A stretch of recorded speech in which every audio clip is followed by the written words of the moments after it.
most of the activity of that department was to compile huge volume of information on individuals who were instrumental in creating public opinion.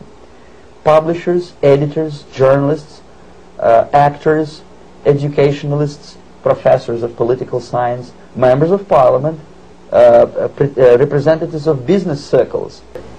This was my instruction. Try to get into large circulation, established conservative media. Reach, filthy rich movie makers, intellectuals, so-called academic circles. Cynical, egocentric people who can look into your eyes with angelic expression and tell you a lie. These are the most recruitable people, people who lack moral principles, who are either too greedy or too suffer from self-importance. They feel that they matter a lot. These are the people who KGB wanted very much to recruit. Ideological subversion is the process which is legitimate, overt, and open. You can see it with your own eyes. All you have to do, all American mass media has to do, is to unplug their bananas from their ears, open up their eyes, and they can see it. There is no mystery. There is nothing to do with espionage. It's a slow process which we call either ideological subversion or active measures, активные мероприятия in the language of the KGB, or psychological warfare. Marxism-Leninism ideology is being pumped into the soft heads of at least 3 generations of American students without being challenged or counterbalanced by the basic values of Americanism, American patriotism. It's a great brainwashing process which goes very slow, and it's divided in 4 basic stages. The first one being demoralization. It takes from 15 to 20 years to demoralize a nation. The demoralization process in the United States is basically completed. The result you can see. Most of the people who graduated in the 60s, dropouts or half-baked intellectuals, are now occupying the positions of power in the government, civil service, business, mass media, educational system. You are stuck with them. You cannot get rid of them. They are contaminated. They are programmed to think and react to certain stimuli in a certain pattern. Exposure to true information does not matter anymore. A person who was demoralized is unable to assess true information. The facts tell nothing to him. Even if I shower him with information, with authentic proof, with documents, with pictures, even if I take him by force to the Soviet Union and show him concentration camp, he will refuse to believe it until he is going to receive a kick in his fat bottom. When a military boot crashes his, then he will understand, but not before that. That's the tragic of the situation of demoralization. Basically, America is stuck with demoralization, and unless, even if you start right now, here, this minute, you start educating new generation of Americans, it will still take you 15 to 20 years to turn the tide of ideological perception of reality. People who think they are living at a peacetime. False. United States is in the state of war. Undeclared total war. The next stage, of course, is crisis. It may take only up to 6 weeks to bring a country to the verge of crisis. This is what will happen in the United States if you allow all these schmucks to bring the country to crisis, to promise people all kind of goodies and the paradise on earth, to destabilize your economy, to eliminate the principle of free market competition, and to put a big brother government in Washington, D.C., with benevolent dictators who will promise lots of things, never mind whether the promises are fulfillable or not.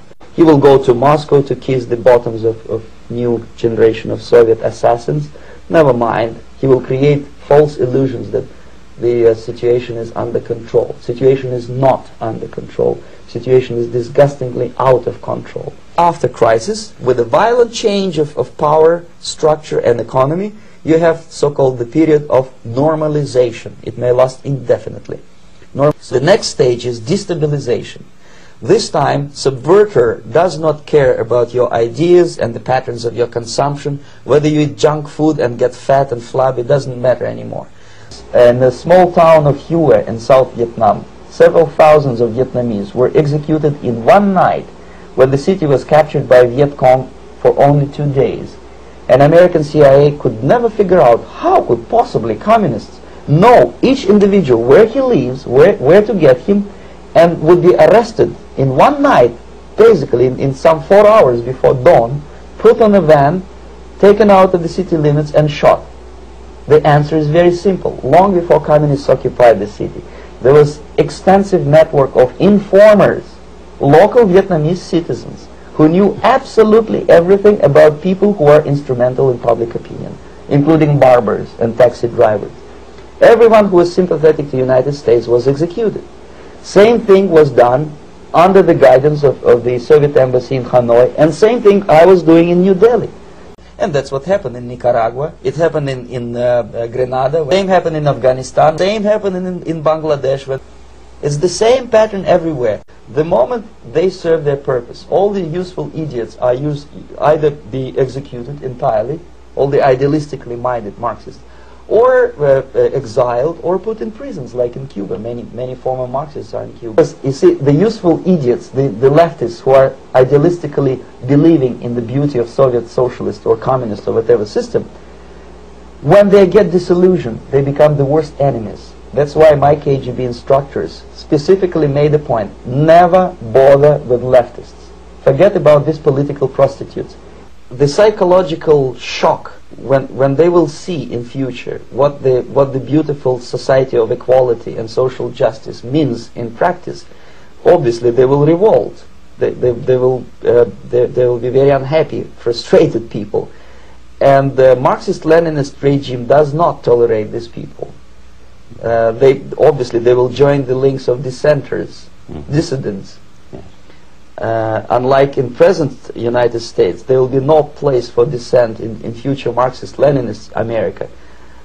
Here you can get popular like Daniel Ellsberg, and filthy rich like Jane Fonda for being dissident, for criticizing your Pentagon. In future, these people will be simply squashed like cockroaches.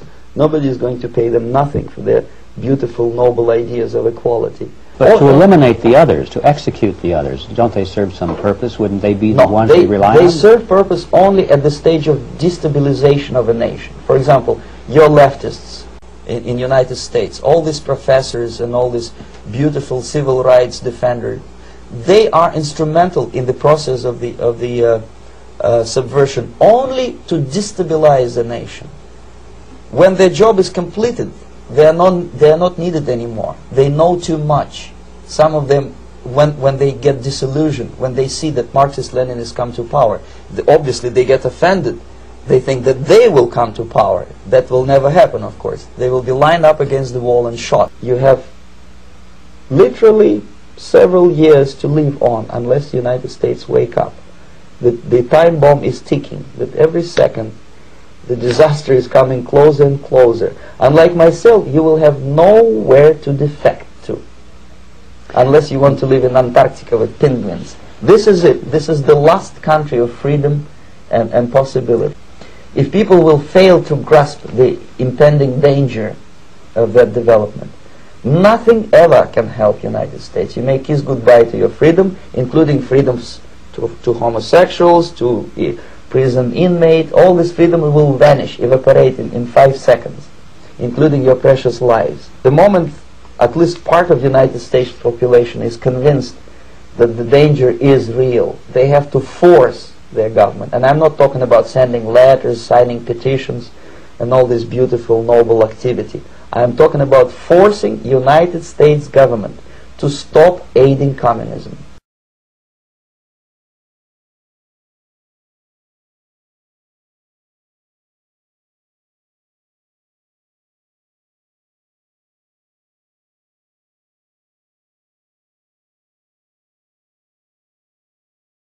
We shall never surrender.